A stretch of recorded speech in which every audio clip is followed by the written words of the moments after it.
दत्त गुरुदेव दत्त गुरुदेव दत्त वासुदेव हरी वासुदेव हरी वासुदेव हरी. गजाननं भूतगणादिसेवितं कपितजम्बूफलचारुभक्षणम् उमासुतं शोकविनाशकारकं नमामि विघ्नेश्वरपादपङ्कजं. शुक्लां ब्रह्मविचारसारपरमाद्यं जगद्व्यापिनीं वीणापुस्तकधारिणीमभयदां जाड्यान्धकारापहां. हस्ते स्फाटिकमालिकां विदधतीं पद्मासने संस्थितां वन्दे तां परमेश्वरीं भगवतीं बुद्धिप्रदां शारदां. सशङ्खचक्रं सकिरीटकुण्डलं सपीतवस्त्रं सरसीरुहेक्षणं सहारवक्षस्थलकौस्तुभश्रियं नमामि विष्णुं शिरसा चतुर्भुजं. महायोगपीठे तटे भीमरथ्यां वरं पुण्डरीकाय दातुं मुनीन्द्रये समागत्य तिष्ठन्तमानन्दकन्दं परब्रह्मलिङ्गं भजे पाण्डुरङ्गं. नीलाम्बुजश्यामलकोमलाङ्गं सीतासमारोपितवामभागं पाणो महासायकचारुचापं नमामि रामं रघुवंशनाथं. वंशी विभूषितकरान्नवनीरदाभात् पीताम्बरादरुणबिम्बफलादरोष्टात् पूर्णेन दुसुन्दरमुखादरविन्दनेत्रात् कृष्णात् परं किमपि तत्त्वमहं न जाने. कर्पूरगौरं करुणावतारं संसारसारं भुजगेन्द्रहारं सदा वसन्तं हृदयारविन्दे भवं भवानी सहितं नमामि. कलावज्ञजीवोधरार्थावतारं कलाङ्काङ्कतेजोदिकामोदिवक्त्रं खलानीशवादापनोदार्यदक्षं समाधिस्थमूर्तिं भजे ज्ञानदेवं. वसुदेवसुतं देवं कंसचाणूरमर्दनं देवकी परमानंदं कृष्णं वंदे जगद्गुरुं. दयांचे केलिया स्मरण होय सकळ विद्यांचे अधिकरण. तेची वंदू श्रीचरण श्री गुरूंचे ते नमस्कारोनी आता. अंतकालेच मामेव स्मरण मुक्त्वा कलेवरम यप्रयाति समद्भावम याति नास्त्यत्र संशयः.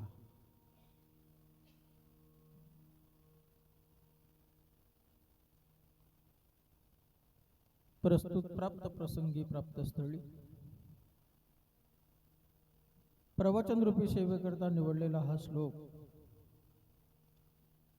श्रीमद भगवद्गीतेतील 8व्या अध्यायातील 5व्या क्रमांकाचा श्लोक आहे.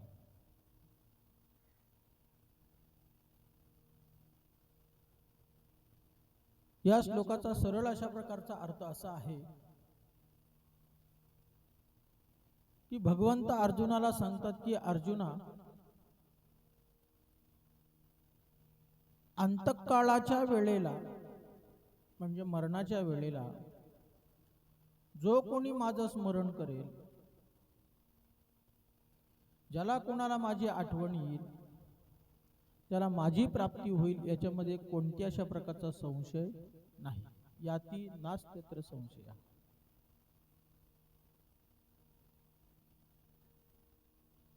प्रवचनाला सुरुवात करण्यापूर्वी छोटासा परिहार देणं माझ्या दृष्टिकोनातून उचित आहे. आज या ठिकाणी वैकुंठवासी हरिभक्त परायण भिकाजी उर्फ भानुदास उर्फ भाऊ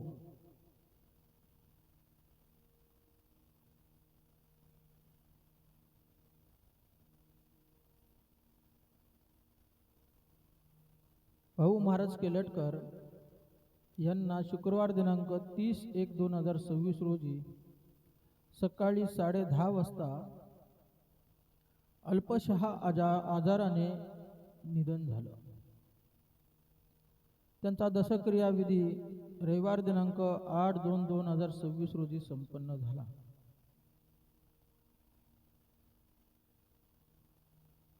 आज 11वा आहे, उद्या 12वा आहे, परवा 13वा आहे.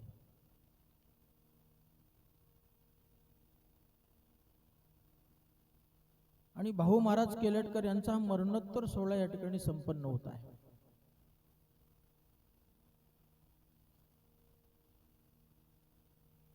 माणसाच्या जीवनामध्ये 2 प्रकारचे सोहळे असतात. एक जन्माचा सोहळा आणि दुसरा मृत्यूचा सोहळा.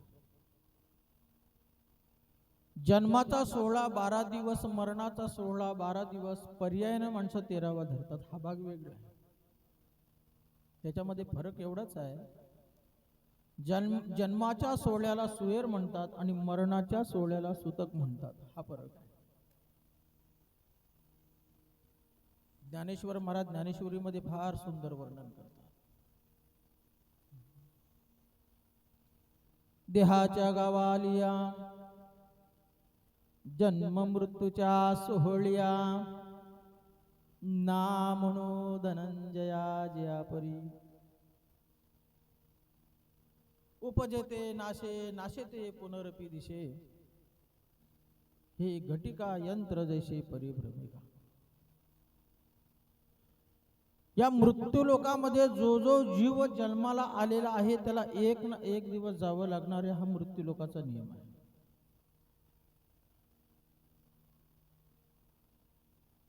या मृत्यू लोकामध्ये निश्चित अशा प्रकारची गोष्ट जर कोणती जर असेल तर तो मृत्यू आहे आणि तो आठवडा आहे. येथे नाही उरो आले अवतार, येरते पामर जीवकी. मी नेहमी सांगत असतो, एखादा मुलगा जन्माला आला तो शाळेमध्ये जाईल की नाही अनिश्चित. बरं, गेला शाळेमध्ये, तो पदवीधर होईल की नाही अनिश्चित. झाला पदवीधर, चांगली नोकरी मिळेल की नाही अनिश्चित. बरं, मिळाली एखादी चांगली नोकरी, मनासारखी पत्नी मिळेल की नाही अनिश्चित. बरं, मिळाली एखादी चांगली पत्नी, ती त्याच्याजवळ नांदेल की नाही अनिश्चित. नांदलं तरी मुलबाळ होईल की नाही अनिश्चित. झाला तरी जगेल किंवा नाही अनिश्चित. जगला तरी शाणा निघेल की नाही अनिश्चित. अनिश्चित अनिश्चित अनिश्चित. परंतु या मृत्यू लोकांमध्ये एखादा बालक कुठेतरी जन्माला आला असेल, मरेल किंवा नाही निश्चित मरेल. कधी मरेल हा पुढचा भाग आहे, भविष्यातला आहे, पण मरेल मात्र निश्चित.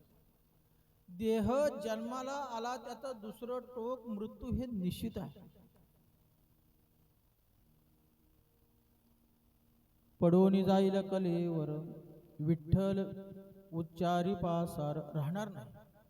कधी जाईल सांगून जात नाही. आयुष्याची दोरी तुटली की ती गेल्याशिवाय राहत नाही. प्रत्येकाला एक ना एक दिवस जायचं आहे. त्याच्याकरता माणसाचा मृत्यू हा मंगलमय झाला पाहिजे. आणि मृत्यू मंगलमय होण्याकरता माणसाने जीवनामध्ये प्रयत्न केले पाहिजे. वैकुंठवासी पांडुरंग महाराज वैद्य म्हणायचे की दररोज स्मशानामध्ये जाण्याची गरज नाही, पण त्या स्मशानाची आठवण आपण आपल्या अंतःकरणात ठेवली पाहिजे की बाबा मला एक दिवस तुझ्या ठिकाणी यायचं. सध्याचा मनुष्य पाश्चात्य संस्कृतीतील सर्व गोष्टी मिळवण्याकरता प्रयत्न करतो, पण आपला मृत्यू मंगलमय व्हावा याच्याकरता कोण प्रयत्न करतो? कोणीच करत नाही. माणसाचा मृत्यू मंगलमय झाला पाहिजे आणि मृत्यू मंगल होण्याकरता माणसाने जीवनामध्ये प्रयत्न केले पाहिजे. श्रीमद भागवतामध्ये राजा परीक्षितीला 7 दिवस अगोदर समजलं की तुला 7व्या दिवशी तक्षक येणार आहे तुला दंश करणार, तुला मृत्यू येणार आहे. किती दिवस अगोदर समजलं? 7 दिवस. 7व्या दिवशी तक्षक येणारे, दंश करणारे, आपला मृत्यू होणार आहे हे ज्या वेळेला परीक्षितीला समजलं, त्यावेळेला तो परीक्षिती आपला मृत्यू मंगलमय होण्याकरता प्रयत्न करतो. अनेकांना त्यांनी विचारलं, माझा मृत्यू मंगलमय होण्याकरता काहीतरी तुम्ही मला साधना सांगा. हिमालयातल्या ऋषीमुनींना विचारलं. हिमालयातल्या ऋषीमुनींनी सांगितलं, हजारो वर्ष आम्ही शरीर चिरंजीव ठेवलं, हजारो वर्ष ज्या भगवान प्रभू परमात्म्याच्या प्राप्तीची साधना केली, अजून आम्हाला त्याने स्वप्नात दर्शन दिलं नाही, आणि तुझ्यासाठी 7 दिवसामध्ये आमच्याच्याने शक्य नाही.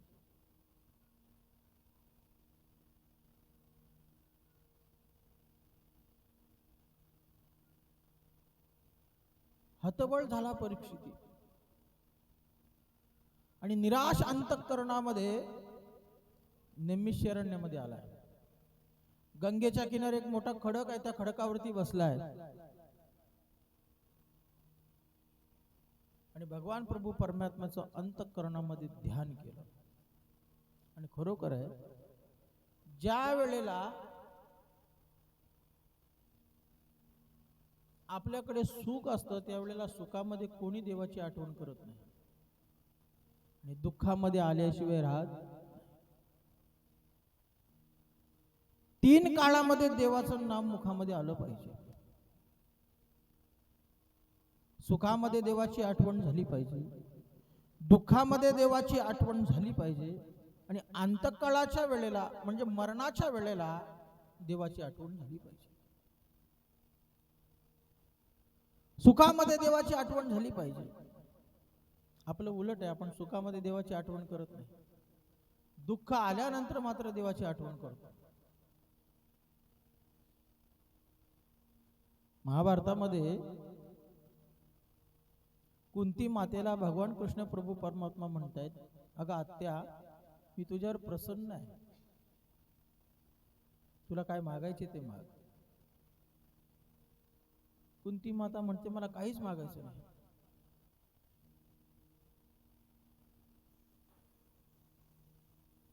अगं आत्या, मी आज तुझ्यावर खूप प्रसन्न आहे, आज मी तिला, आज या क्षणाला जे तू मागशील ते तुला मी द्यायला समर्थ आहे. आग्रह केल्यानंतर कुंती माता म्हणते, मला जर तुम्हाला जर काय जर द्यायचं जर असेल कृष्णा, तर एक कर, संपूर्ण जगामध्ये जेवढी दुःख आहेत ना, तेवढी दुःख माझ्या पदरामध्ये दे. कृष्ण म्हणतोय, अगं आत्या, मी जगाचा विश्वनायक आहे, जेणे हे विश्व निर्मिले, महर्षी देवा संस्थापिले, 21 स्वर्गाते धरिले, सत्ता मात्रे आपुलिया, ऐसा तू समर्थ ब्रह्मांडाचा धनी, वर्म हे जाणून शरण आलो. या जगाचा जगन्नायक आहे. एवढंच नाही तर मी तुझा सक्का भाचा आहे. आणि असं असताना तू जगातली दुःख मागितली, त्याचं कारण काय?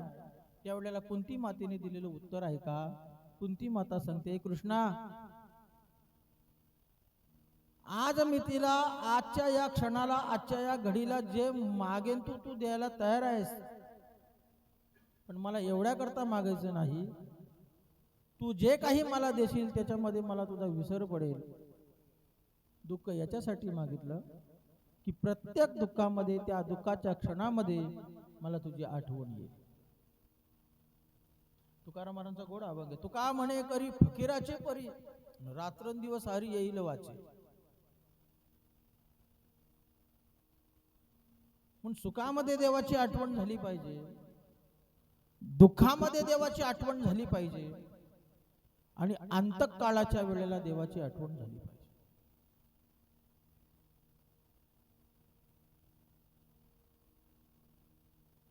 कौरव पांडवांचं युद्ध ज्या वेळेला संपलं आणि बाणाच्या शय्येवरती भीष्माचार्य पडलेले आहेत, शरपंजरी पडले, आणि मग शरपंजरी पडलेले भीष्माचार्य कृष्णप्रभू परमात्मा पाची पांडवा सहित द्रौपदीलाही घेऊन कुरुक्षेत्रावरती आलेले आहेत. आणि मग कृष्णप्रभू परमात्मा धर्मराज युधिष्ठिराला असं सांगतात की हे धर्मा, जो महात्मा असतो, जो सत्पुरुष असतो, जो साधू असतो, तो या जगाचा निरोप घेत असताना सुद्धा शेवटच्या क्षणापर्यंत त्यांच्या अंतःकरणामध्ये धर्माची चर्चा चालू असते, परमात्माचं चिंतन चालू असतं.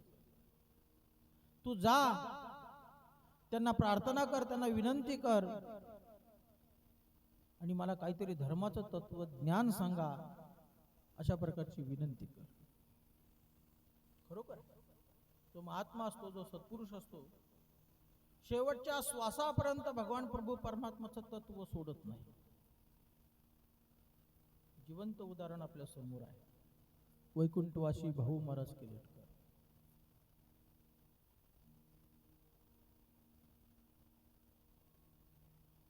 शेवटच्या श्वासापर्यंत परमात्म्याच्या चिंतनाची गोडी आहे. शेवटच्या श्वासापर्यंत परमात्म्याच्या प्राप्तीची आवड आहे. तृप्ती भुकेली काय करू, ही अवस्था आहे.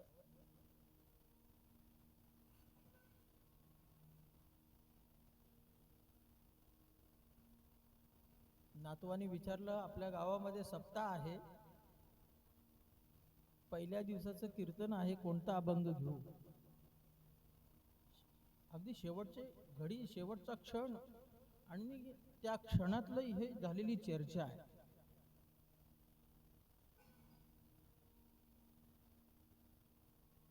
उजळले भाग्य आता अवघी चिंता वारली, ह्या अभंगावर कीर्तन कर, असं शेवटच्या क्षणामध्ये सांगावं. म्हणजे अगदी मृत्यूच्या समयापर्यंत, मृत्यूच्या घडीपर्यंत ज्यांचा स्मृतिभ्रंश झाला नाही, एक अतुलनीय अशा प्रकारचं जीवन, एक विलोभनीय अशा प्रकारचं जीवन म्हणजे भाऊ महाराज. मी कशा करता सांगितलं तुम्हाला की कृष्ण प्रभू परमात्मा धर्मराज युधिष्ठिराला सांगतायत की धर्मा, महात्मा पुरुष ज्या वेळेला जगाचा निरोप घेतो, त्यावेळेला अशा महात्मा पुरुषाकडून आपल्याला घेण्यासारखं काहीतरी आहे. तू त्यांच्याकडे जा, प्रार्थना कर, विनंती कर. कृष्ण प्रभू परमात्माने सांगितल्यानंतर धर्मराज युधिष्ठिर भीष्माचार्यांच्या समोर गेले, त्यांना वंदन केले. श्री संताचे माथा चरणावरी साष्टांग हे करी दंडवत.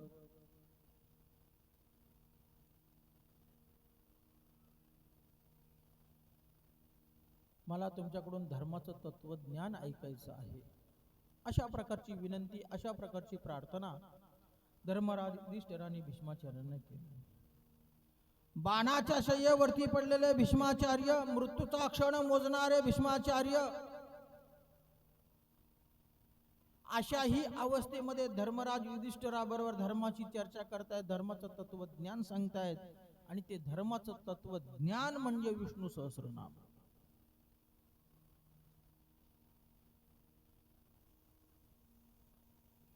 आणि मग ही धर्माची चर्चा झाल्यानंतर कृष्ण प्रभू परमात्मा भीष्माचार्यांच्या समोर आले आणि कृष्णाला पाहिल्याबरोबर भीष्माचार्यांना आनंद झाला. आणि मग भीष्माचार्य कृष्ण प्रभू परमात्माला प्रार्थना करतात, हे कृष्णा, कोणत्या काळामध्ये माझा देह पडेल सांगता येत नाही, कोणत्या क्षणामध्ये मी या जगाचा निरोप घेईन हे सांगता येत नाही, पण शेवटच्या क्षणामध्ये, शेवटच्या श्वासापर्यंत तुझं नाम माझ्या कंठामध्ये राहावं, एवढी देवा प्रार्थना आहे.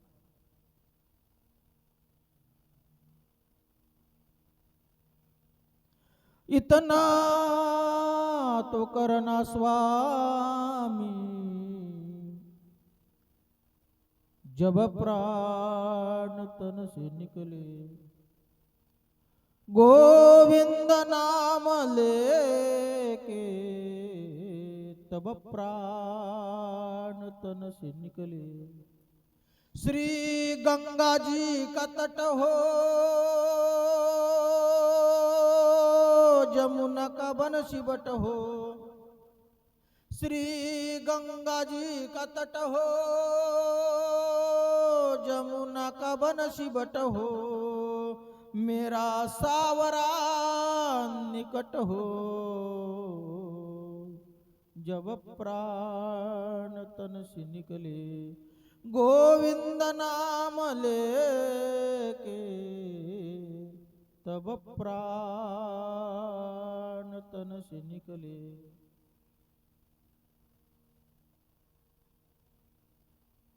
मला सांगण्याचं तात्पर्य एवढंच आहे, सुखामध्ये देवाची आठवण झाली पाहिजे, दुःखामध्ये देवाची आठवण झाली पाहिजे, आणि मरणाच्या वेळेला, अंतकाळाच्या वेळेला देवाची आठवण झाली पाहिजे. तसा राजा परीक्षित दुःखी झालाय, आणि दुःखी अंतःकरणामध्ये नेहमी शरणामध्ये एका मोठ्या खडकावरती बसलाय, देवाचं चिंतन करतोय. देवाला दया आली, आणि शुकाचार्यांना भगवान परमात्म्याने सांगितलं, ज्या ठिकाणी हा परीक्षिती बसलाय त्या ठिकाणी जा आणि त्याला श्रीमद भागवताचं तत्वज्ञान सांग, भागवताचं आख्यान सांग. शुकाचार्य भगवान प्रभू परमात्म्याची आज्ञा घेऊन नैमिषारण्यामध्ये आलेले आहेत. शुकाचार्यांना पाहिल्यानंतर परीक्षितीला आनंद वाटला, आणि मग शुकाचार्य परीक्षितीला सांगतात, ए राजा, भगवंताच्या आज्ञेनुसार मी या ठिकाणी आलोय, तुला श्रीमद भागवताचं आख्यान सांगायचं आहे, ज्ञान सांगायचं आहे, कथा मला सांगायची आहे. पण कथा सांगत असताना महत्वाच्या ज्या दोन गोष्टी आहेत त्या मी तुला अगोदर सांगतो. पहिली गोष्ट अशी आहे, कथेचा वक्ता कसा असावा, आणि दुसरी गोष्ट आहे, कथेचा श्रोता कसा असावा. कथेचा वक्ता कसा असावा? कथेच्या वक्त्याच्या ठिकाणी अयाचित अशा प्रकारची वृत्ती असावी, देतील त्याच्यामध्ये समाधानी असावं, निष्काम अशा प्रकारची वृत्ती असावी. नाहीतर कथा करून या द्रव्य देती घेती, आणि तया अधोगती नरकवास. अरे राजा, माझे वडील व्यास महर्षी ज्या वेळेला भगवान प्रभू परमात्म्याचे चिंतन करायचे, आणि चिंतन करता करता करता त्यांना जर भूक जर लागली तर ते एक बोर खायचे. तेव्हापासून व्यासांना बादरायणी व्यास असं संबोधलं जातं. राजा, माझं तसं नाही. परमात्माचं चिंतन करता करता मला भूकही लागत नाही आणि मला तहानही लागत नाही. ज्ञानोबरांचा अभंग आहे, नेणो तहान भूक नाही लाज अभिमान, वे दिले देवकी नंदनुगे बाई. हे झालं वक्त्याचं. श्रोता कसा असावा? श्रोत्याच्या ठिकाणी लक्षण अशा प्रकारची वृत्ती असावी. त्या लक्षणा वृत्तीचं वर्णन ज्ञानोबराय ज्ञानेश्वरीच्या 9व्या अध्यायाच्या पहिल्या ओळीमध्ये करतात. तरी अवधान एक वेळे दिजे, मग सर्व सुखाशी पात्र होईजे, हे प्रतिज्ञोत्तर माझे उघड ऐका. म्हणजे कथेच्या श्रोत्याच्या ठिकाणी लक्षणा वृत्ती असावी, अवधानता असावी. मग कथेचा वक्ता कसा असावा, श्रोता कसा असावा हे सांगितल्यानंतर शुकाचार्यांनी श्रीमद भागवताचं आख्यान मांडलंय.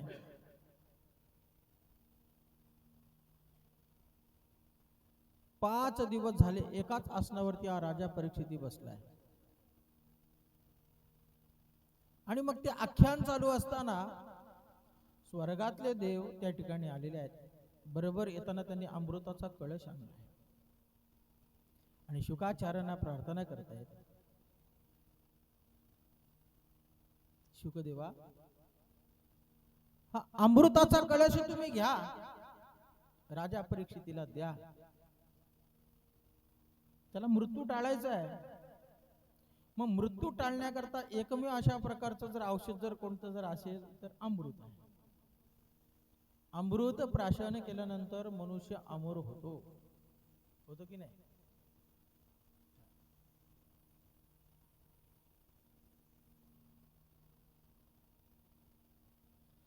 हे अमृत तुम्ही राजा परीक्षितीला द्या,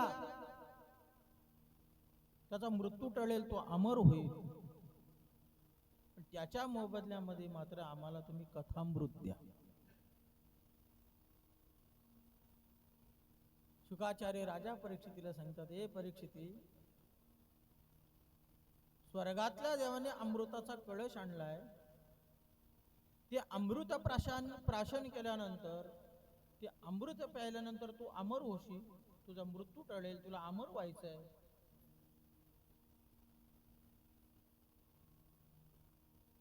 तेवढं अमृत तू घे. पण देवांची एक अट आहे, त्या अमृताच्या मोबदल्यामध्ये त्यांनी कथामृत मागितले.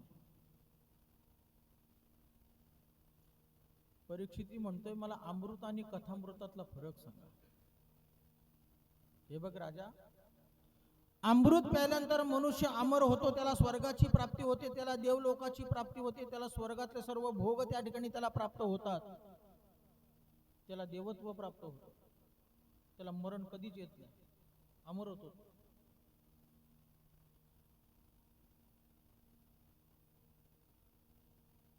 पण त्याच्यामध्ये एक दोष आहे. कोणता दोष आहे?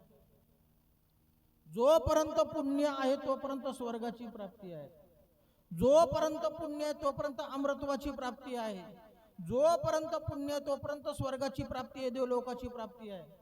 एकदा का पुण्य संपलं की परत खाली मृत्यू लोकामध्ये यावं लागेल. गीतेमध्ये भगवंत अर्जुनाला सांगतात, तेतं भुक्त्वा स्वर्गलोकं विशालम क्षिणे पुण्यमर्त्य लोकं विशन्ति एवं त्रैधर्ममनुप्रपन्ना गतागतं कामकामा लभन्ते. मग तया पुण्याची पाऊटी सरे, सवेची इंद्रपणाची उटी उतरे, येऊ लागती माघारे मृत्यू लोका. तुका म्हणे जाती पुण्यक्षया दोगती. जोपर्यंत पुण्य आहे तोपर्यंत स्वर्ग आहे, जोपर्यंत पुण्य आहे तोपर्यंत अमरत्व आहे, जोपर्यंत पुण्य आहे तोपर्यंत देवलोकाची प्राप्ती आहे. एकदा का पुण्य संपलं की परत खाली मृत्यू लोकामध्ये यावं लागेल. पण राजा कथामृताचं तसं नाही. कथामृतामध्ये फार मोठं सामर्थ्य. कथा सुख करी, कथा दुःख हरी, आणि कथा याची बरी विठोबाची. कथा त्रिवेणी संगम देव भक्त आणि नाम, तेथेची उत्तम चरण रज वंदिता. कथेमध्ये सामर्थ्य आहे. कथा ही माणसाच्या जीवनातली व्यथा घालवते. एवढंच नाही, कथा श्रवण केल्यानंतर आता येणंही नाही आणि जाणंही नाही. आता नाही येणे जाणे, सहज खुंटले बोलणे, आम्ही जातो आमच्या गावा. तुका म्हणे येणे जाणे नाही, आता राहिलो अनंताची पायी. कथा श्रवण केल्यानंतर येणंही नाही आणि जाणंही नाही. अमृत आणि कथामृतातला फरक जाणून घेतल्यानंतर राजा परीक्षिती म्हणतोय, मला अमृत नको, मला कथामृत पाहिजे.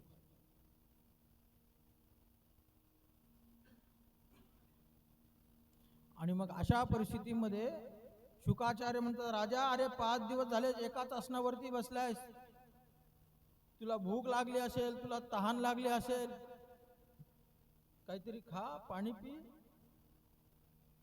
परीक्षिती म्हणतोय, परमात्माचं चिंतन करता करता, देवाची लीला ऐकता ऐकता,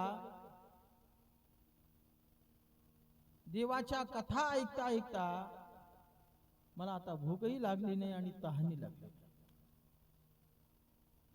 7वा दिवस उजाडला. आणि मग शुकाचार्य म्हणजे, ए राजा, अजून तुला काय ऐकण्याची इच्छा आहे का? बस, मला अजून काहीच ऐकण्याची इच्छा नाही. कृतकृत्य झालो, इच्छा केली ते पावलो, इच्छेचे पावलो तुका म्हणे धन्य झालो. आणि अशा परिस्थितीमध्ये राजा परीक्षितीच्या अंतःकरणातून एक दिव्य ज्योत बाहेर पडली आणि ती दिव्य ज्योत भगवान प्रभू परमात्म्याच्या महाज्योतीमध्ये विलीन झाली. मग तक्षक आला आणि राजा परीक्षितीच्या शरीराला दंश केला. पण तक्षक येण्याच्या अगोदरच राजा परीक्षितीच्या अंतःकरणातील दिव्य ज्योत ही भगवान प्रभू परमात्म्याच्या महाज्योतीमध्ये विलीन झाली. माझा दृष्टांत संपला. मला सांगण्याचं तात्पर्य एवढंच आहे की माणसाचा मृत्यू हा मंगलमय झाला पाहिजे आणि मृत्यू मंगलमय होण्याकरता माणसाने जीवनामध्ये प्रयत्न केले पाहिजे. अंतकालेचे माप, अंतकाळ जीवनामध्ये महत्वाचा आहे. शेवटचा काळ जीवनामध्ये महत्वाचा आहे. रामायणातला प्रसंग आहे.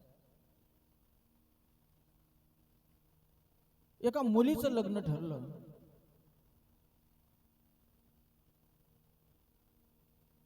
आणि ती मुलगी मध्यरात्रीला उठली, आपल्या घराच्या समोर पाहिलं, एक पशुची दावण बांधलेली त्या मुलीने पाहिली. तिने आपल्या बापाला उठवलं, बाबा, आपल्या घरासमोर एवढे मोठे पशु कशा करता बांधलेले आहेत?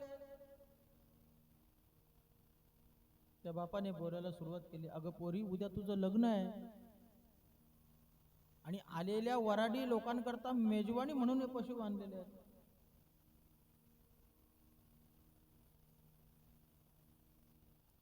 ती मुलगी मनामध्ये विचार करते, माझ्या एकटीच्या लग्नाकरता एवढ्या पशूंची हत्या? नको नको बाबा, माझ्या लग्नामध्ये पशुची हत्या करू नका. कोण सांगतोय? मुलगी सांगते. आणि एक मुलगा सांगतो बापाला, बाबा, मी बऱ्याच लोकांच्या हळदी खाल्ल्यात, उष्ण्या पेढायच्या आहेत. मंगळात मंगळ करीती अमंगळ.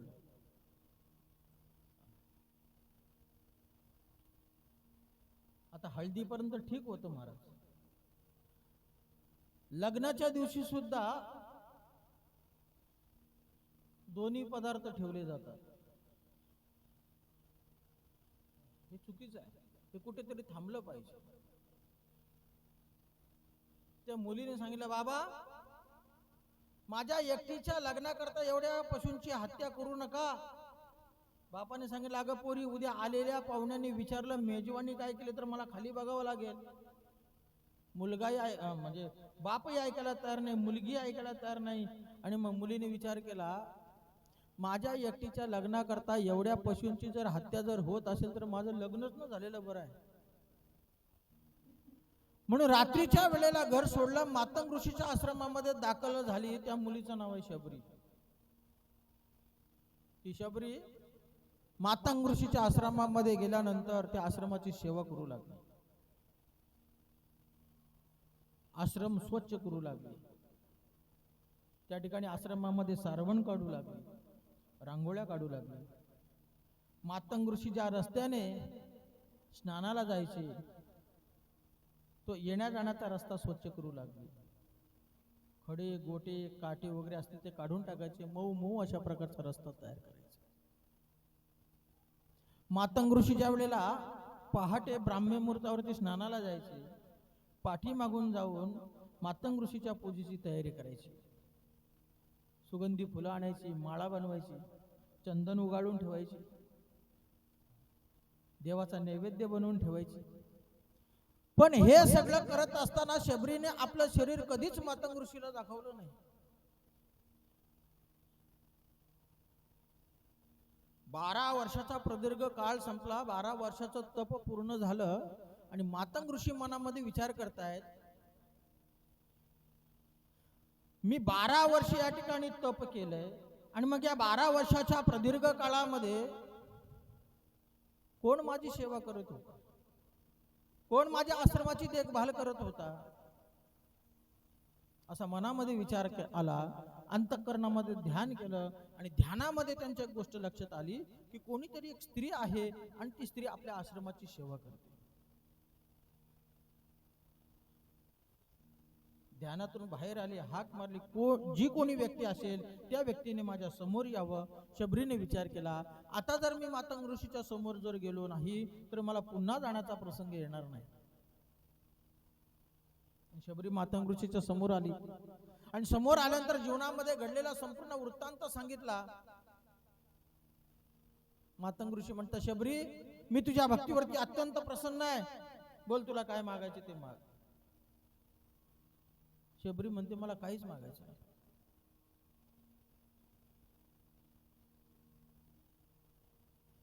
वैकुंठवासी बाबा महाराज सातारकर म्हणायचे, देवाकडे मागत असताना लौकिक मागू नये, अलौकिक मागावं.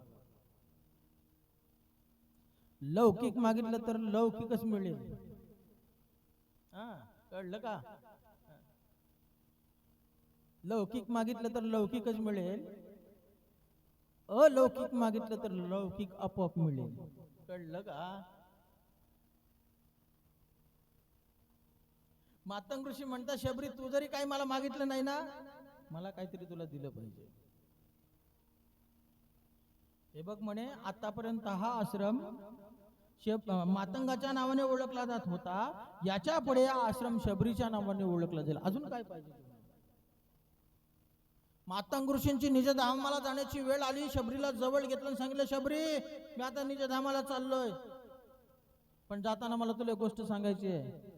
कोणती गोष्ट? आतापर्यंत या आश्रमाची जशी सेवा केलीस ना, शेवटच्या श्वासापर्यंत अशीच सेवा करत राहा आणि प्रत्येक क्षणामध्ये भगवान प्रभू रामाचं चिंतन कर.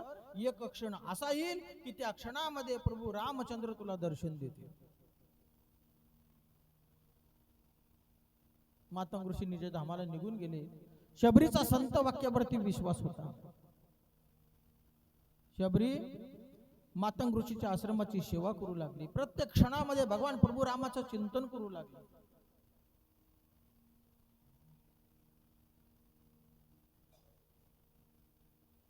श्रीराम जय राम, जय जय राम. श्रीराम जय राम, जय जय राम. प्रत्येक क्षणामध्ये प्रभू रामाचं चिंतन करते आणि प्रत्येक क्षणामध्ये प्रभू रामाचं चिंतन करता करता करता शबरीचा भाग्य उदय जवळ आला आणि शबरीच्या आश्रमाकडे एक लक्ष अशा प्रकारचा प्रकाश येताना शबरीने पाहिला. तो प्रकाश चंद्राचा नव्हता, तो प्रकाश सूर्याचा नव्हता, तो प्रकाश विजेचा नव्हता. मग तो प्रकाश होता कशाचा? तो प्रकाश होता माझ्या भगवान प्रभू रामाच्या स्वरूपाचा. आणि जसा जसा तो प्रकाश शबरीच्या जवळ येतोय तसा तसा त्या शबरीच्या अंतःकरणातले आनंद वाढत होता. तुझी निडळी कोटी चंद्र प्रकाश, कमळ नयनाशे वदना हसे. आणि त्या प्रकाशातून प्रभू रामाची मूर्ती बाहेर पडली. शबरीला अत्यंत आनंद झाला आणि शबरीने सजवलेलं फुलाचं आसन, त्या आसनावरती प्रभू रामाला बसवलं आणि आपण अत्यंत सायाशाने मिळवलेली बोर, त्या बोराचा एक द्रोण प्रभू रामाच्या हातामध्ये दिला आणि दुसरा द्रोण लक्ष्मणाच्या हातामध्ये दिला. आता लक्ष्मण हे जीवाचं स्वरूप आहे आणि प्रभू रामचंद्र हे देवाचं स्वरूप आहे. प्रभू रामाच्या हातामध्ये बोराचा द्रोण दिल्याबरोबर प्रभू रामचंद्र आनंदाने मठा मठा बोरं खातायत. लक्ष्मण खायला तयार नाही. लक्ष्मणाने विचार केला, अरे मी क्षत्रिय आहे आणि शबरीचा विचार जर केला तर शबरी भिल्ल कुळामध्ये जन्माला आलेली आहे, मग भिल्लाच्या हातातलं क्षत्रियाने खावं का? खाणार नाही. लक्ष्मणाला मोठा प्रश्न पडला.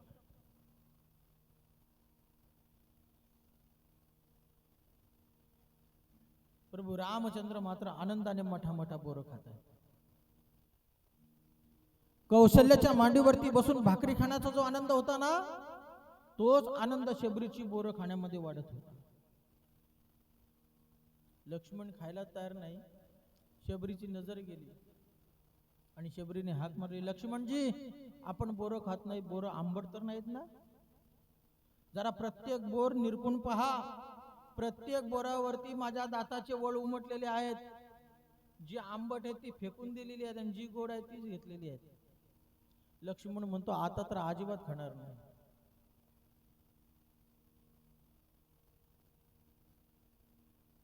त्याचं कारण आहे, शबरीचा अवतार पाहिला, डांबरासारखी पडलेली शबरी, काळी झालेली शबरी, सुळे दात. कोणत्या कपिला षष्टीला, कोणत्या चंपा षष्टीला तिने दात घासले असेल कोणाच ठाऊक. शबरीचं उष्ट खाणार नाही. आणि उष्ट खाणं हे तामशी माणसाचं लक्षण आहे. गीतेमध्ये भगवंत अर्जुनाला सांगतात, अर्जुना उचिष्टमपि चामेद्यम भोजनम तामस प्रियम. उष्ट खाणं हे तामशी माणसाचं लक्षण आहे. मी उष्ट खाणार नाही. आणि मग प्रभू रामाचा अनावधान करून हातातला बोराचा द्रोण असा पाठीमागे फेकून दिला. प्रभू रामाची नजर गेली आणि मग प्रभू रामचंद्र लक्ष्मणाला म्हणाले, ए लक्ष्मणा, आज माझ्या भक्ताचा तू अपमान केलास, पण एक गोष्ट लक्षात ठेव, अत्यंत प्राणांत समयाची ज्या वेळेला वेळ येईल ना, त्या वेळेला हीच बोर तुला कामाला येते. लक्ष्मणाला ज्या वेळेला शक्ती लागली ना, त्यावेळेला कोणतं झाड होतं? तंबाखूचं नाही. बरं, बरेच लोक तंबाखूचं सांगतात, तंबाखूचं नाही, ते होतं बोरीचं झाड. बोरीच्या झाडामध्ये फार मोठं सामर्थ्य आहे. बोरीच्या झाडाखाली बसून जर तुम्ही मृदंगाचा रियाज केला, म्हणजे सराव केला, हात लवकर तयार होतो. बोरीच्या झाडाखाली बसून जर तुम्ही गायनाचा रियाचा सराव केला, आपला कंठ लवकर तयार होतो. बोरीच्या झाडाखाली बसून जर तुम्ही जप केला, तप केला, अनुष्ठान केलं, तर लवकरात लवकर त्याचं फळ प्राप्त होतं. पण ते बोरीचं झाड जंगलातलं पाहिजे, गावातलं नाही. गावातल्या बोरी बिघडल्या. मला पुढचा प्रसंग तुम्हाला सांगायचा आहे. प्रभू रामचंद्र पंपा सरोवरात आलेले आहेत ही बातमी सभोवतालच्या ऋषीपुत्रांना समजली. आणि मग ते ऋषीपुत्र प्रभू रामाच्या दर्शनाला निघाले. त्यांच्याकडे समस्या होती. कोणती समस्या? आपलं जे पंपा सरोवर होतं ना, ते घाण झालेलं होतं. आणि त्यांना असं समजलं, अरे प्रभू रामाच्या पायाच्या रजकणाचा परिणाम दगडाची अहिल्या झाली, आपला पंपा सरोवर स्वच्छ होईल, याच्यामध्ये काय नवल आहे? म्हणून ही समस्या घेऊन प्रभू रामाच्या दर्शनाला निघाले.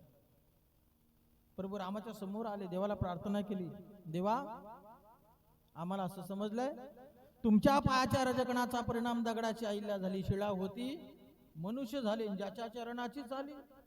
तुमच्या पायाच्या रजकणाचा परिणाम दगडाची अहिल्या झाली, आम्हाला तुम्हाला घेऊन जायचं आहे, तुमच्या पायाची पूजा करायची आहे, आणि तुमच्या पायाची पूजा केल्यानंतर आमचं पंप सरोवर स्वच्छ होणार आहे.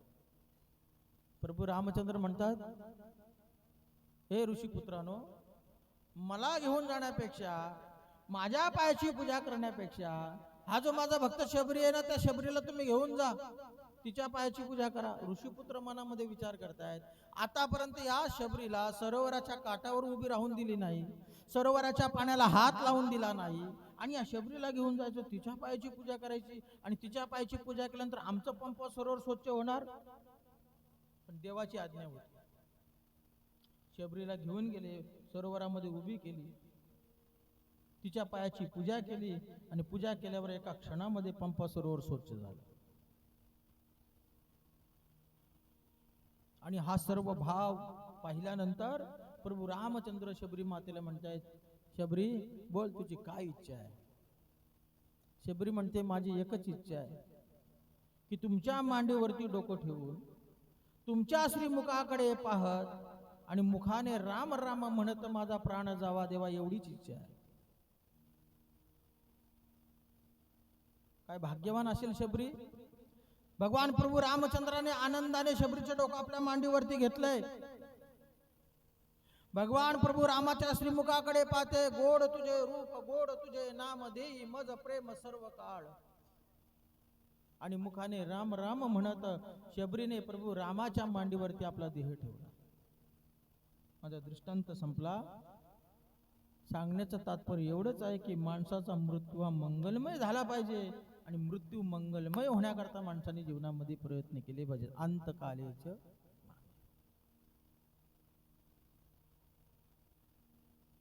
अंतकाळ महत्वाचा आहे. अंतकाळाच्या वेळेला देवाचं स्मरण होणं ही काही सामान्य गोष्ट आहे का? सामान्य गोष्ट आहे? गरुड पुराणामध्ये असं वर्णन केलंय, की ज्या वेळेला माणसाच्या शरीरातून प्राण बाहेर पडतो त्यावेळेला किती दुःख होतं, किती यातना होतात, किती वेदना होतात. हजारो इंगळ्या डसल्याचं दुःख प्राण बाहेर पडत असताना होत. हे गरुड पुराणात आहे. मग एवढ्या दुःखातून आपल्याला काय करायचं? देवाचं स्मरण करायचे, देवाची आठवण करायची. आता एक विंचू जर माणसाला चावला, एक इंगळी जर चावली, तर एका जागेवर तो बसून देत नाही, चालून देत नाही, बोलून देत नाही, खाऊन देत नाही, ठणठण ओरडतो, ठणठण बोंबळतो.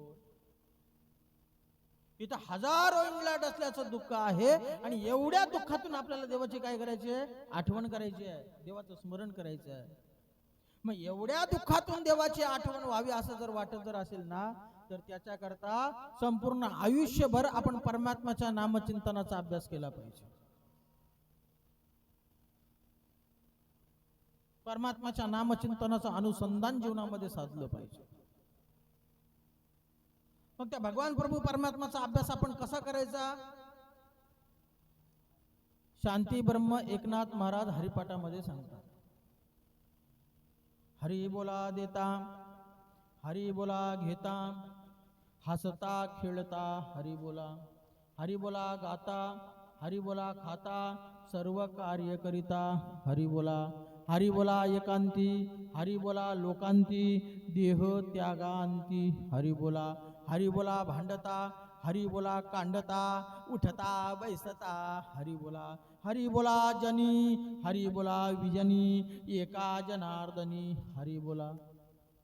असा परमात्म्याच्या नामचिंतनाचा अभ्यास आपण जीवनामध्ये साधला तर शेवटच्या क्षणामध्ये मुखामध्ये देवाचं नाव येईल. अन्यथा किती प्रयत्न केले तरी देवाचं नाव मुखामध्ये येणार नाही. अंतकालेच मामेव. अंतकाळाच्या वेळेला देवाचं नाम मुखामध्ये येणं ही अत्यंत महत्वाची गोष्ट आहे. ज्याने जीवनामध्ये परमोच्च अशा प्रकारचा साधला, ज्याने आपल्या जीवनाचा उत्कर्ष करून घेतला, त्याने रात्रंदिवस परमात्म्याचं चिंतन केलंय, ज्याने रात्रंदिवस परमात्म्याची साधना केलेली आहे, त्याच्याच मुखामध्ये शेवटच्या क्षणाला नाम मुखामध्ये येईल. अन्यथा किती प्रयत्न केले तरी देवाचं नाम मुखामध्ये येऊ शकत. साक्षात पंढरीच्या पांडुरंगाने भाऊ महाराजांना न्यायला यावं, ही परमार्थाची पोच पावती आहे. मुलाला सांगितलं, अरे मला नेण्याकरता पाटील आलेत, कधी मला घेऊन जातील सांगता येत नाही, याच्यापेक्षा मला तू वेणगावला घेऊन चल. आता पाटील म्हणजे कोण हो? हा, पाटील कोण? हॉस्पिटलमध्ये कोणी पाटील नाही, कोणी भेटायला आलेला तो पाटील नाही, स्वतःचा आडनाव पाटील नाही, मग हा पाटील कोण? कोण पाटील? वेणगावचा पोलीस पाटील का कर्जतचा पोलीस पाटील? धर्माचे नगर देखा विठू पाटील त्याचे नाव.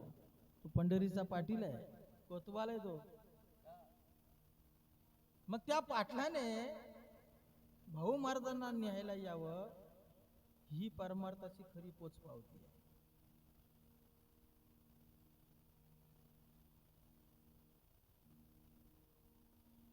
अंतकालेच मामेव. अंतकाळ जीवनामध्ये साधला पाहिजे, शेवटचा क्षण माणसाने जीवनामध्ये साधला पाहिजे. अंत म्हणजे शेवट, मती म्हणजे बुद्धी आणि गती म्हणजे मार्ग. अंत्यमती सा गती ही. अंतकाळाच्या वेळेला जसं माणसाला स्मरण होईल तशी त्याला पुढची गती प्राप्त होत असते. मरणी जायाचे आठवे तो त्याची गती आहे. म्हणजे मरणाच्या वेळेला जसं माणसाला स्मरण होईल तशी त्याला पुढची गती प्राप्त होत असते. एक दृष्टांत सांगतो. गावामध्ये एक आश्रम होता आणि त्या आश्रमामध्ये एक म्हातारी रोज महाराजांच्या दर्शनाला जायची. देवाचं दर्शन करायची आणि तिथल्या आश्रमातल्या महाराजांचं दर्शन करायची आणि निघताना फक्त एवढंच म्हणायची, महाराज सावध बरं का, एवढं म्हणायची, म्हातारी निघून जायची. रोज म्हातारीने यावं, महाराजांचं दर्शन करावं, जाताना एकच म्हणायचं, महाराज सावध बरं का. महाराज एक दिवस मनामध्ये विचार करताय, अरे मी एवढा मोठा या मठाचा मठाधिपती, आणि कोण कुठली म्हातारी येते ना मला सावध म्हणते.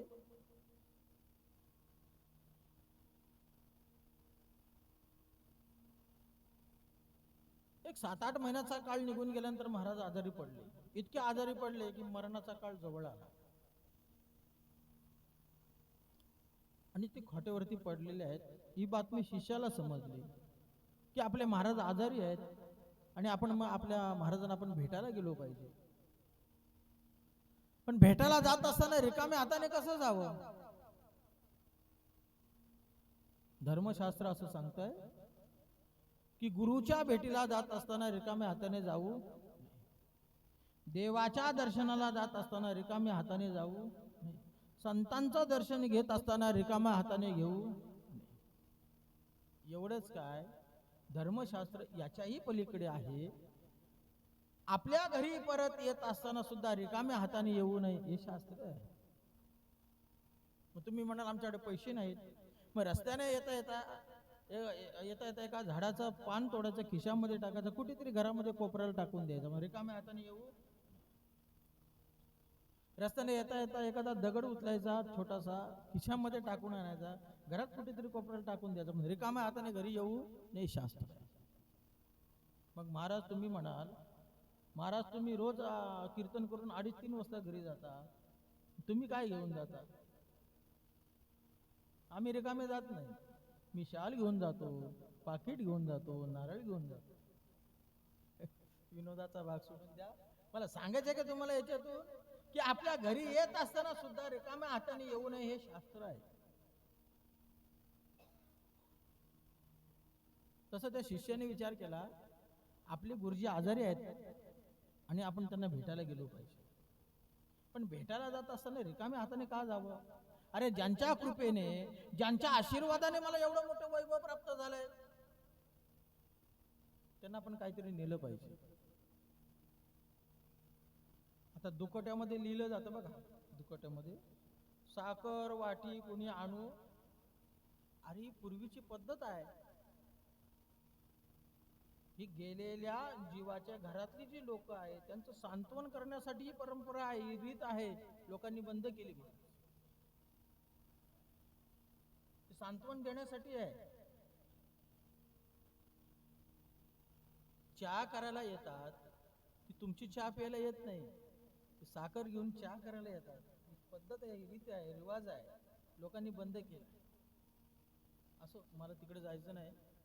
मला तुम्हाला एकच सांगायचं आहे, अंत्यमती सागती. आणि मग त्या शिष्याने विचार केला, आपण गुरुजींसाठी काहीतरी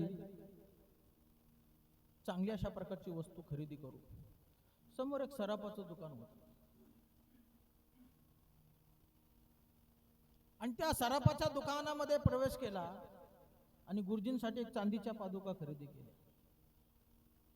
आणि त्या चांदीच्या पादुका घेऊन तो आश्रमामध्ये आला. गुरुजींनी सांगितलं, गुरुजी तुमच्यासाठी ही मी वस्तू आणलेली, याचा स्वीकार करा.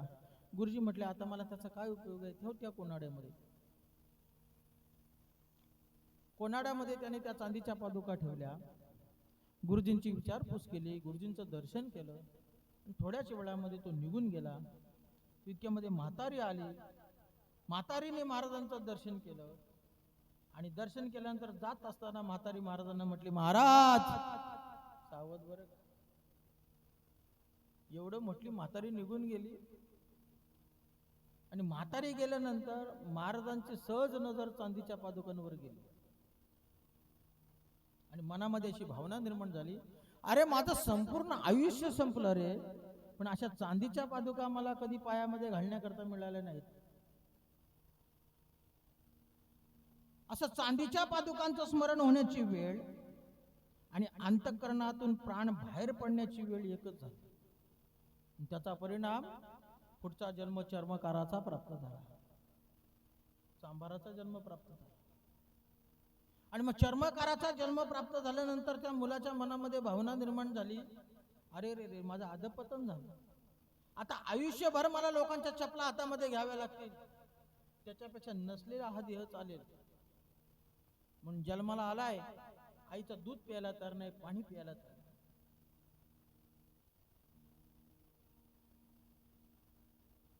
बघता बघता 7 दिवस झाले, बातमी गावभर पसरली.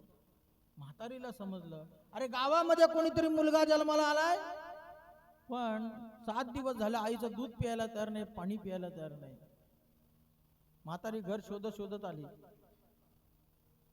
आणि म्हातारीने त्या मुलाला पाहिलं आणि पाहिल्याबरोबर म्हातारीने, अरे अरे हे तर आपलेच महाराज. आणि मग त्या म्हातारीने बोलायला सुरुवात केली, ओ महाराज, अहो मागच्या जन्मामध्ये मी तुम्हाला सावध करत होते, तुम्ही सावध झाला नाहीत, आता तरी सावध व्हा, जाईल हा जन्म. आणि आता जर तुम्ही सावध झाला नाही तर तुम्हाला आत्महत्येचं पाप लागेल, ब्रह्महत्येचं पाप लागेल. त्याच्यापेक्षा आईचं दूध प्राशन करा, पाणी प्राशन करा. तो मुलगा म्हणते, मागच्या जन्मामध्ये या म्हातारीचं ऐकलं नाही म्हणून मला ही गती प्राप्त झाली, आणि आता जर मी ऐकलं नाही तर कोणती गती प्राप्त होईल सांगता येत नाही. याच्यापेक्षा आपण सावध झालेलो बरं आहे. म्हणून मुलगा त्याच वेळेला सावध झाला आणि वारकरी संप्रदायामध्ये संत पदवीला प्राप्त झाला. त्याचं नाव आहे संत रोहिदास महाराज.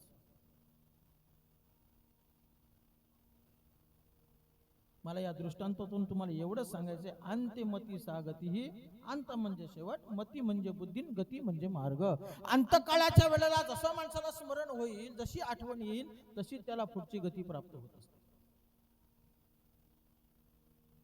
अंतकालेच माले स्मरण मुक्त्वा कलेवरम.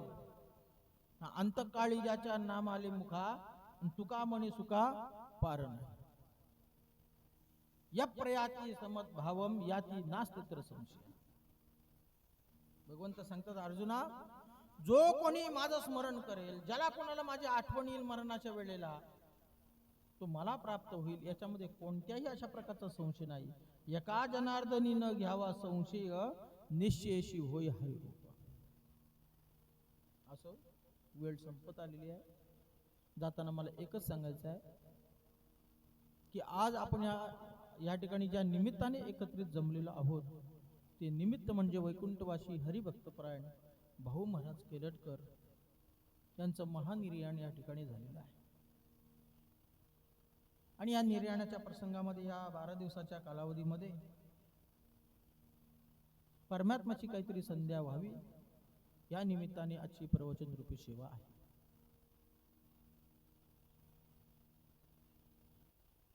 मी त्या दिवशी सुद्धा स्मशानामध्ये बोललो, कथन केलं, व्यक्ती ही व्यक्तीच्या व्यक्तित्वावरून ओळखली जात नाही, तर व्यक्ती ही व्यक्तीच्या व्यक्तिमत्वावरून ओळखली जाते.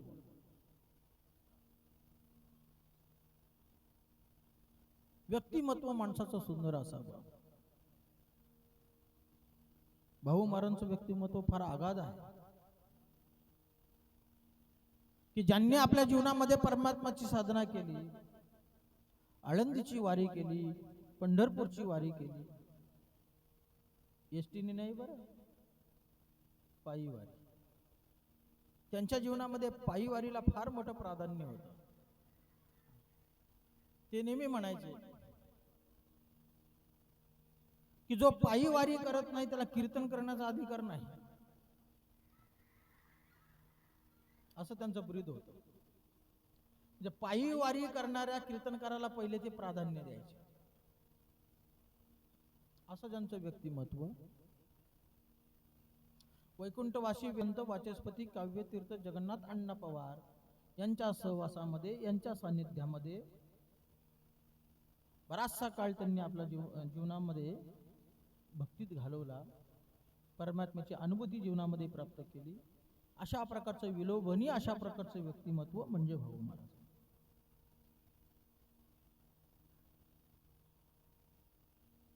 मला सांगायला आनंद वाटेल की मरताना सुद्धा त्यांच्या चेहऱ्यावरती परमात्म्याचं तेज होतं.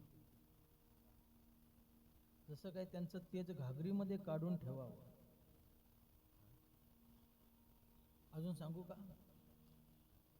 भाऊ महाराजांनी आपल्या जीवनामध्ये परमार्थिक साधना केली, ह्याच्यामध्ये नवल नाही. तर आपल्या पुढच्या पिढीलाही त्यांनी या परमार्थाचा वारसा दिला. या परमार्थाचा अधिकार दिला. आज भाऊंचा नातू कीर्तनकार आहे.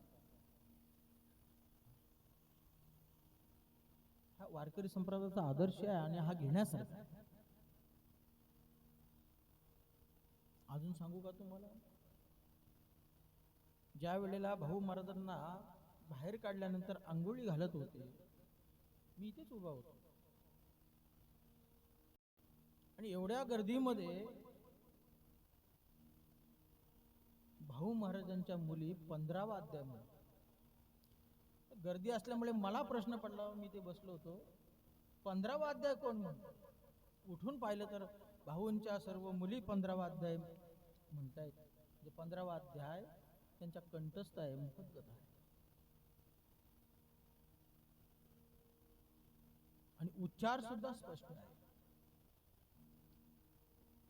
जणू काय एखादा वैदिक ब्राह्मण 15व्या अध्यायाचा उच्चार करतोय.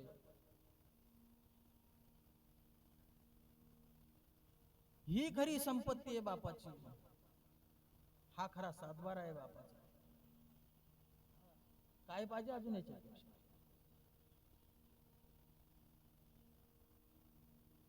तुका म्हणे धन ज्यांचे निज नारायण, परमात्मा हेच आपल्या जीवनातलं खरं धन आहे.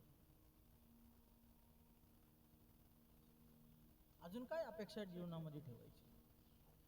म्हणून ज्यांनी आपल्या जीवनामध्ये परम उत्कर्ष साधला, ज्यांनी आपलं जीवन उत्तुंग अशा प्रकारच्या शिखरापर्यंत नेलं, असं वारकरी संप्रदायातील एक विलोभनीय अशा प्रकारचं नेतृत्व, विलोभनीय अशा प्रकारचं व्यक्तिमत्व म्हणजे वैकुंठवासी हरिभक्तपरायण भाऊ महाराज केलटकर. आणि त्यांच्या पश्चात त्यांचा मुलगा सचिनजी केलटकर सुंदर गायक आहे.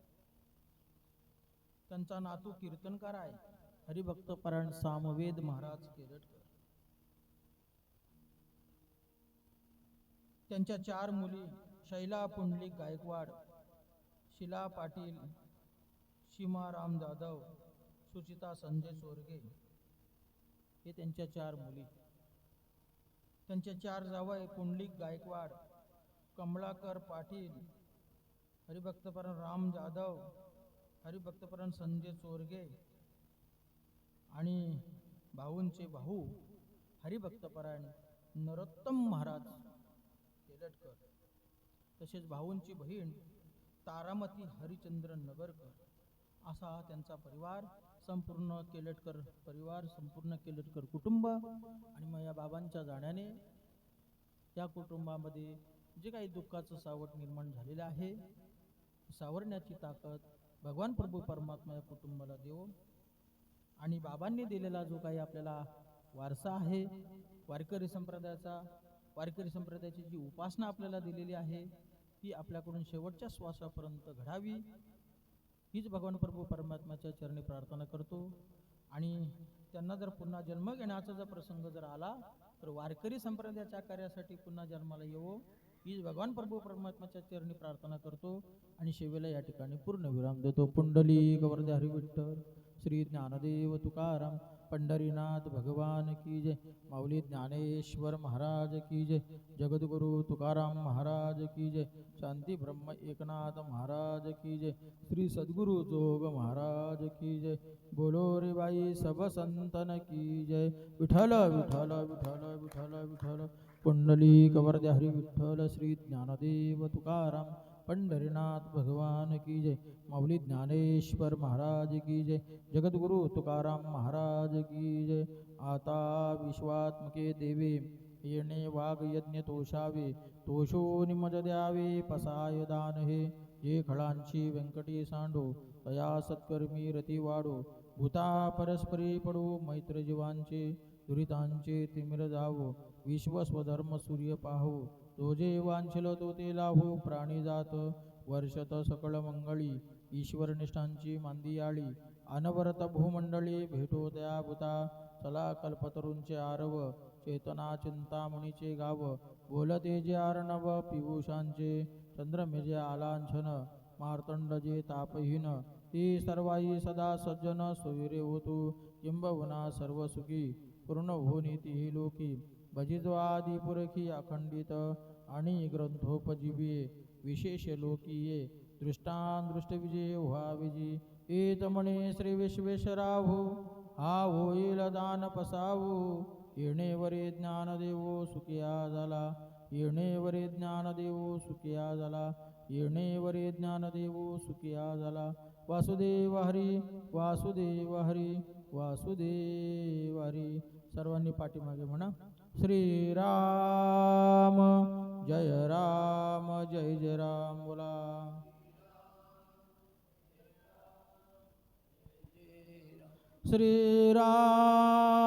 श्रीराम जय राम जय राम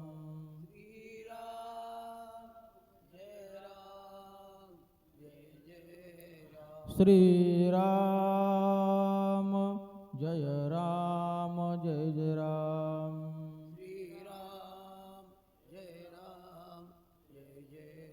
ओम पूर्णमद पूर्णमिदं पूर्णात् पूर्णमुदच्यते पूर्णस्य पूर्णमादाय पूर्णमेवावशिष्यते ओम सहना भवतु सहनो भुनक्तु सवीर्यं करवावहे तेजस्विनावदितमस्तु मां विद्विषावहे हरि ओम शांति शांति शांति।